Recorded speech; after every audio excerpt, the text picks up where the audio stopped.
मेरे से paper works तो होते ही नहीं है, मतलब मैं पेपर्स कलेक्ट करके नहीं रख पाती हूँ। मेरी सारी डिग्री, मेरा आधार कार्ड, सब कुछ अभी डिजी लॉकर पे है। पहले कैश पेमेंट में काफ़ी दिक्कत आया करती थी कि हमारे पास आज है नहीं, हम कल आपको देंगे बेच के। अब वो चीज़ें खत्म हो गई है। Just recently I just took a trip and on the airport I didn't have to stand for any lines. I didn't have to wait for to collect my boarding pass, not to carry anything. I just had to show my phone and it was all done. आज एक ready वाला, सब्जी वाला उस payment के लिए भी हमसे कहता है आपके पास ऑनलाइन है तो ऑनलाइन पेमेंट करो, तो उसमें बड़ा फील होता है कि भाई हम इस ओर जा रहे हैं। इतना सब कुछ डिजिटलाइज करके सब कुछ बहुत कन्वीनियंट और बहुत इजी बना दिया है। सब कुछ अब बस फोन से हो जाता है। Thank you definitely would not be enough for him, but I assure he will do a lot more work like this in the future. When was the last time you went to an ATM or bank? Guys, did you know कि दुनिया के जितने real time digital payments होते हैं उसमें आधे सिर्फ India में होते हैं? Yes, half. और सुनो, 11 करोड़ से ज़्यादा फास्टैग्स इशू हो चुके हैं, covering 17,000 plus toll plazas. Toll payment एकदम cashless and seamless. Health care भी डिजिटल हो गया है। 37 करोड़ लोगों ने वर्चुअल केयर लिया है थ्रू ई संजीवनी, जिसमें 56% विमेन हैं और 13% senior citizens. That's inclusive digital growth boss. और ऐसे हज़ारों फैक्ट्स हैं जो बताते हैं कि इंडिया अब डिजिटल दुनिया का बॉस बन गया है। ये है डिजिटल इंडिया। तो चलिए पब्लिक ओपिनियन लेते हैं on how digital India has change their lives forever. What are your thoughts on digital India, and as a student, how has it helped you?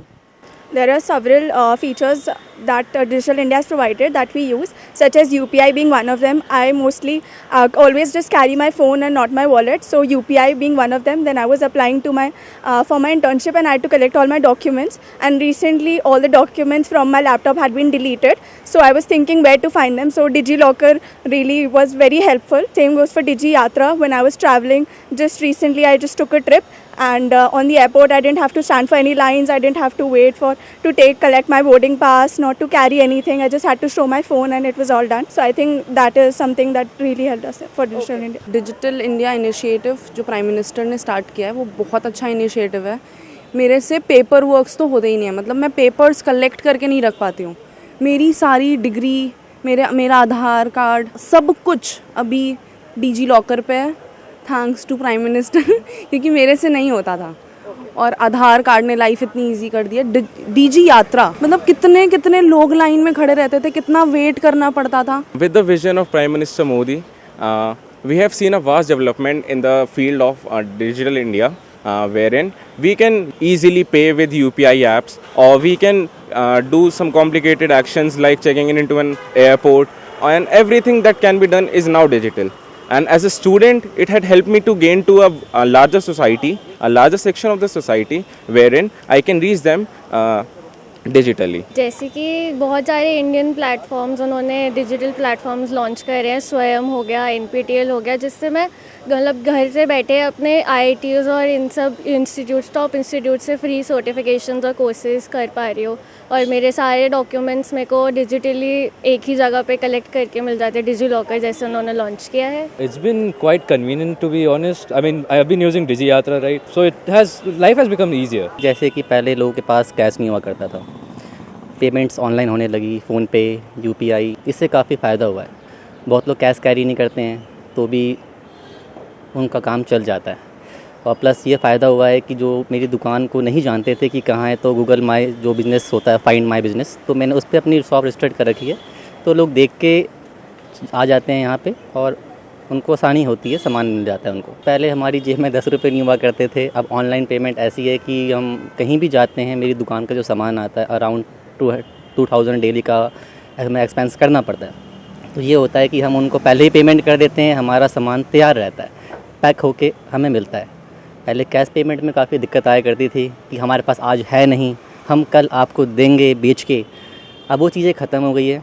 और प्लस हमारे दुकान पे साउंड बॉक्स लगा हुआ है, उसका रिचार्ज मैं अपने फ़ोन से कर लेता हूँ। मेरा खुद का फ़ोन है अपना, घर में मेरे 3 फ़ोन है, डैडी का फ़ोन है, मेरा फ़ोन है। उस पर रिचार्ज कराने के लिए हमें कहीं जाना नहीं पड़ता है, हम अपने फ़ोन से कर देते हैं। ना हमें बैंक जाना पड़ता है, ना ATM जाना पड़ता है, ना खुलने की प्रॉब्लम होती है। जो भी होता है ऑनलाइन ही होता है, हम आगे भी ऑनलाइन कर देते हैं। काफ़ी सारा फ़ायदा हुआ है इससे। देखिए बहुत बदलाव हुआ है। एक टाइम, एक ज़माना था कि लोग जो है लोगों से बात करने के लिए चिट्ठियां भेजा करते थे। आज कितनी भी दूर हो हमारा कोई अपना, लेकिन हमारे पास आईफोन है, हमने निकाला और 1 मिनट में जो है उनसे कांटेक्ट हो गया। तो लाइफ में जो परिवर्तन आया है और जो लोगों की सुविधाएं बढ़ी हैं, लोगों के जो समस्याएं ख़त्म हुई है, ये डिजिटल इंडिया का ही जो है कि बहुत बड़ा एहसान है उनका, बहुत बड़ा उनका ये है कि आज हम जो है बहुत ही ईजिली लाइफ जी। हमने तो वो टाइम भी देखा है जब हम मैनुअल 12-12, 1-1 बजे तक अपना मैनुअल कैलकुलेशन करते थे यार। बैंकिंग सेक्टर में ड्रास्टिक चेंज, मतलब हम ये कह सकते हैं डिजिटल इंडिया आने के बाद 200% हमारा ग्रोथ बिजनेस में है और हर काम में। मतलब वह एक बटन दबाओ, सारी रिपोर्ट्स आपके पास सामने होती हैं। When was the last time you went to an ATM or bank? I can't remember. Mostly all my transactions are done online, so I don't remember. That has to be a very, I don't know, I don't remember. And I am glad that I don't remember it. I don't remember. ऐसे इतना याद भी नहीं है कि मैं कब गई थी। कैश के लिए बस वही है, जो लोग नहीं मानते कि हमें कैश चाहिए तो उसी के लिए हमें एटीएम जाना पड़ता है, अदरवाइज़ हमें कोई कैश की नीड नहीं पड़ती। एक्चुअली नहीं याद। लास्ट एटीएम में शायद 3-4 महीने हो गया, उसके बाद गिन गया। Yeah, it's been a long time. That was when I first, started using a credit card, a debit card rather. Yeah. So that was the last time I used ATM. लेकिन एटीएम में जाने की ज़रूरत नहीं है क्योंकि UPI से ही सारा काम हमारा हो जाता है, तो एटीएम में जाने की भी ज़रूरत नहीं है। एटीएम नहीं जाते हम, अब हमारा ये ऑनलाइन का काम चल रहा है। India is moving digitally and we are moving a lot faster than the rest of the world. So how do you think, in which direction is the country moving in actually?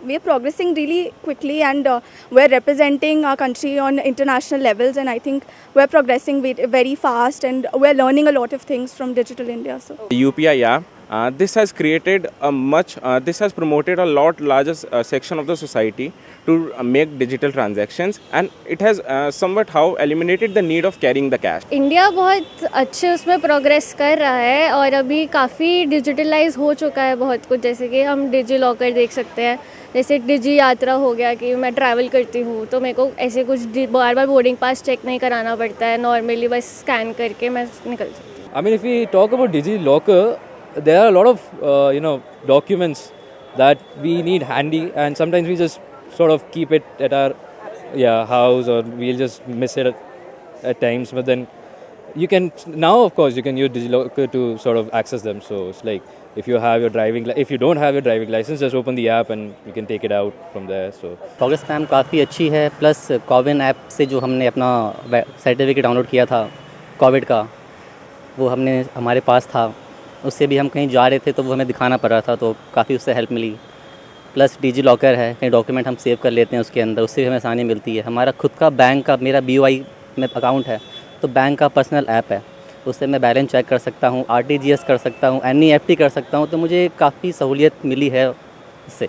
Digital से हमारी उम्र के लोग जिन्होंने वो एक समय वो देखा है जबकि हम लालटेन और दिए की रोशनी में चला करते थे, तो आज हम जो देख रहे हैं डिजिटल इंडिया को, तो हम तो यही कामना करेंगे, सरकार से ये डिमांड करेंगे कि सरकार इसमें और तेज़ी लाए। आज डिजिटल की ही वजह से कि हमें कोई ड्राइव करते कोई कागज़ पत्तर, कोई लाइसेंस लेके चलने की ज़रूरत नहीं है।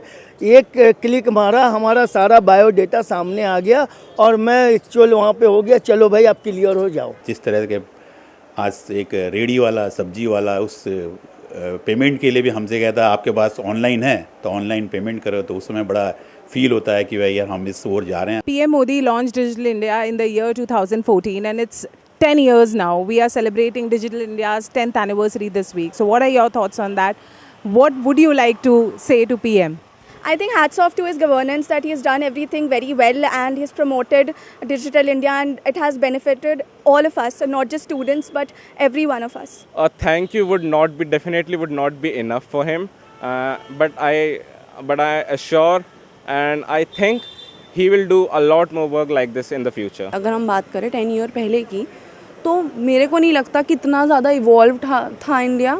अभी बहुत प्रोग्रेसिव, हम बहुत आगे जा चुके हैं, कंपैरिजन ही नहीं है एक्चुअली, और डिजिटली तो बहुत। बस उन्हें थैंक यू बोलना चाहूँगी कि उन्होंने इतना सब कुछ डिजिटलाइज करके सब कुछ बहुत कन्वीनियंट और बहुत ईजी बना दिया है कि सब कुछ अब बस फ़ोन से हो जाता है। Things have been awesome, I would say. I mean, Thanks for everything. I would say that's the main thing. Modi ji के लिए सिर्फ यही कहना चाहेंगे कि आपने हमारे लिए स्वनिधि स्कीम चलाई थी, उससे हमें काफ़ी फ़ायदा हुआ है। डिजिटल इंडिया से हमें बहुत फ़ायदा हो रहा है कि ना पैसे लेके चलने की ज़रूरत, सारी सुविधा हम आगे भी कैश दे देते हैं। मेरा तो बिजनेस है और हमें बिजनेस लोन भी दिया उन्होंने, ऐसी बात नहीं है। अच्छा, तो बिजनेस लोन वो स्वनिधि से? स्वनिधि से। तो सब कुछ ऑनलाइन हुआ था या ऑफिस जाने की ज़रूरत थी? ऑनलाइन ही हुआ था हमारा। उनके लिए बहुत बहुत उनको तो दीर्घायु हो और उनके पास से जो नई नई प्रोग्राम करने की योजनाएं बने।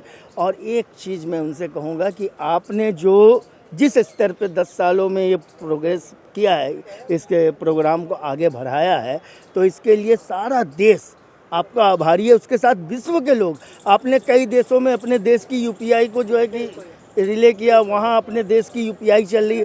तो बहुत सारे कार्य हमारे प्रधानमंत्री जी ने किए हैं, उनकी सराहना करनी चाहिए। मैं देशवासियों से कहता हूँ कि आप खुल के सराहना करो। जो मोदी जी ने करा है यूपीआई के लिए किया है, भारत देश के लिए किया है, पूरे भारत के लिए किया है, और आने वाली जो और भी कंट्री ने उनके लिए भी किया है। हमारे प्रधानमंत्री मोदी जी, जो रिस्पेक्टेड मोदी जी हमारे प्रधानमंत्री जी हैं, उनका जो इनिशिएटिव था ये डिजिटल बैंकिंग का, उनके लिए सल्यूट है।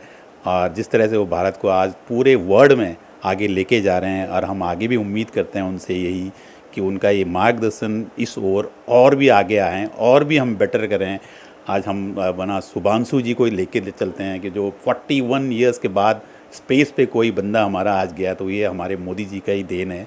और मोदी जी ने जिस तरह से हमारी छवि आज पूरे वर्ल्ड में बनाई है, वो काबिल तारीफ़ हैं। और इसी सोच के साथ हम उनको लेके भी आए थे और आगे भी चाहेंगे कि वही हमारे प्रधानमंत्री रहें, और उनको आगे भी हम वो करेंगे कि उन्हें चुनें। और उनका जो सोच है, उस सोच के साथ हम आगे बढ़ें और इस डिजिटल इंडिया को और आगे लेके जाएं जहां तक हो सके, और वर्ल्ड से बेटर इस इंफ्रास्ट्रक्चर दें इस फील्ड में। डिजिटल इंडिया एक ऐसी कहानी जिसने पीएम मोदी की लीडरशिप में बनाया भारत को global digital power house. India आज दुनिया की तीसरी सबसे बड़ी डिजिटल इकोनॉमी है। Digital transactions, 5G roll out, ICT services, export, सब में हम आगे निकल गए हैं, और ये सब मुमकिन हुआ पीएम मोदी के विजन और डिजिटल इंडिया पुश से। आधार, यूपीआई और डिजिटल लॉकर जैसे डिजिटल पब्लिक इंफ्रास्ट्रक्चर को तो पीएम मोदी ने चैंपियन किया G20 समिट में भी। हमारे पास सेकंड लार्जेस्ट मोबाइल और इंटरनेट नेटवर्क है। इनफैक्ट इंडिया का डेटा ट्रैफिक पर स्मार्टफोन पूरे वर्ल्ड में टॉप पे है। पीएम मोदी के डिजिटल इंडिया मिशन ने ये सब चेंज लाए हैं, और ये कहानी अब रुकने वाली नहीं है। So let us know in the comments on how Digital India has changed your life. Till then, keep following MyGov for more updates and insights.